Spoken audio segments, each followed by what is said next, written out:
Hi, this is Dennis with Second Chance Tackle. You know, I get all kinds of questions, and this one's from a viewer, and the viewer asked, how do you work a reel that does not have the line guide feature on it? So they're kind of used to fishing with a reel like this that has the little line guide and the worm mechanism that's going to evenly distribute the line across the reel. And they've already acquired a reel. It's a more traditional reel. It's a reel without the line guide, like this Surfmaster. And they said, well, how do you get it to spool evenly? And what's the quote-unquote trick, if you will? So there's no questions that are too elementary or too difficult or whatever. Please, if you have a question regarding fishing and I know the answer, I'll be happy to share that with you. Before I show you how to do this, I want to thank our first responders. I want to thank all of the folks that are involved as essential personnel, all of the people that are helping us get through the pandemic, whether it's the healthcare workers, the teachers, the retail shop employees, the hotel workers, everybody that we kind of take for granted that are going out of their way to try and keep us safe and also keep us kind of living as close to normal as we can, whatever that means these days. So what I took here, I had a request from one of my customers to put old linen line on a reel. They want to make it look like it's their grandfather's reel and that their grandfather had actually fished it. And this one does not have the level line function. This one is an Ocean City. It's the 981. It's a small chassis. This reel was a competitor, if you will, to the Penn reel. It's an inshore reel. It could be used from dock or boat and could be casted, although there were better casting reels of the day. And it was meant for a pretty good size fish. You could easily take a 10 or a 15-pound fish with this reel. And it has a nice capacity and probably holds about 200 to 250 yards of heavy line. So I'm putting the linen line on this one. It's been tuned up, and you'll notice I just keep the butt of a fishing pole nearby for this purpose. Because, well, you know, why have a 7-foot blank if you can have a 2.5-foot blank? And if I need to put some line on or take some line off, it's an easy way to mount the reel so that it's not flopping around. So let's get started then. First thing you obviously do is you want to tie the line onto the spool. But once you have that, it's all about guiding that line with your finger. So you're going to be holding the rod, you'll be turning with the one hand, and you're going to use kind of a pinch type of a setup here, just kind of guide the line and act like that little bar that's on those level line reels. You want to keep an appropriate tension on this line if you're spooling it for the first time, and you just want to move the line back and forth in an even motion. Now what happens a lot is you're fighting fish and all of a sudden everything just piles up, right? You get it all in the middle here, like that. And that's going to cause you problems later on in that the line will tend to bird's nest when you go to cast. And I'm going to let that line out. You notice I'm going to hold my finger on that spool as I do that because I don't want it to tangle on the way out or a bird's nest. But as long as you can keep your appropriate tension on the reel and just sort of guide it back and forth with your fingers, then you can pretty much do it in almost an unconscious kind of a manner. It's all about muscle memory, right? After a while, your left hand knows what your right hand is doing. And then you use eyesight if you find out that it's not progressing evenly. Well, then in the middle here, just kind of run an extra 1 or 2 or 3 loops around, and then it'll bring it right back up to normal as you go to do this. So that's it. These were the first of the reels.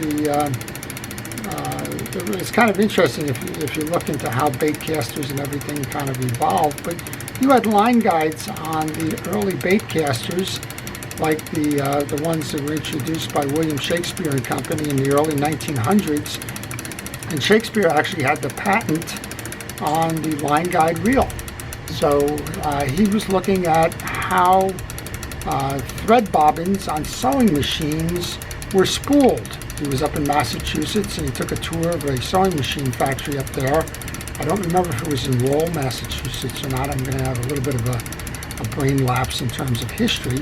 But he was going up there and he was noticing that they were filling the thread on bobbins with a machine that kind of had this line guide mechanism on it. And you can see this pretty much looks like a spool of thread if you think about it. And what he did was he went back and he designed a fishing reel with a line guide. So this is in the early 1900s. And a lot of the early baitcasters had the line guides. And then what was happening was you started to get these reels produced that were for bigger fish and heavier lines, and those mechanisms weren't holding up. So they eliminated the mechanism, and when they did that, it wound up being a manual process to load line on. So you get this kind of a reel that became what was known as the conventional reel, and this became the method that you would do it. Now a lot of folks wonder about the casting on the outside. Now of course I can't cast in here, I'm kind of in my shop, but in order to cast this reel you're going to release the free spool and you're going to use your thumb again. You're going to thumb this, and some of the older reels actually had a thumb brake on here. It was a leather pad that would go on the top bar on the back here, and as you throw the line you're going to release your thumb, and then you're going to start to feel the spool slowing. It's going to start slowing as the weight or your lure or whatever it is that you're throwing out there, it starts to fall. There won't be as much tension pulling the line off, and that's when you start to apply pressure, an even slow pressure to just slow the spin of the spool as it's going out, and that way you'll prevent the bird's nests. It's the same thing with drop fishing. If you've got a weight on the end of your rod and you're going to fish bottom fish, for example, same thing. You're going to release it into free spool. You're going to let it run. You can let it run without your finger on there if you know the depths, but best thing is just to kind of keep a light drag on there, and when you keep that light drag on there, then press down as soon as you feel it touching bottom, and you'll prevent that bird's nesting from going on there. So a lot of folks have been asking those questions, and like I said, there's not a dumb question out there or an elementary question or something that is a question that I won't answer, right? So if you have a question like this in terms of operation of a reel, then sure, ask the question. I get a lot of questions about, what's line capacity on a reel, what's this reel used for? I just picked this reel up at a flea market, don't know any of the history behind the reel. Can you tell me a little bit more about it? And if I can, I'll be happy to answer that as part of this channel. So thank you to the fella that asked how do you line a reel on a conventional reel, and there's a second person that asked the question about how do you cast a reel. And if you have a question like that, please go ahead and answer.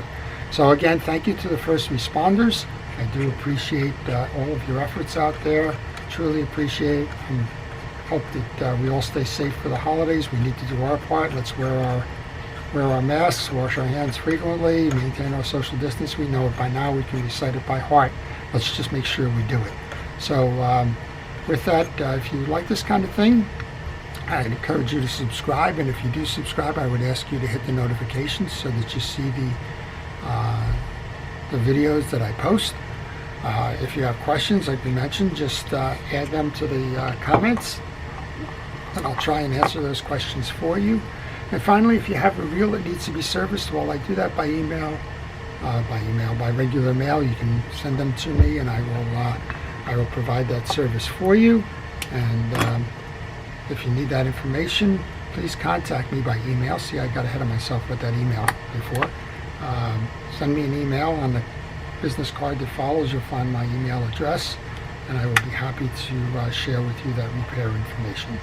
So this is Dennis with Second Chance Tackle. Have a great day.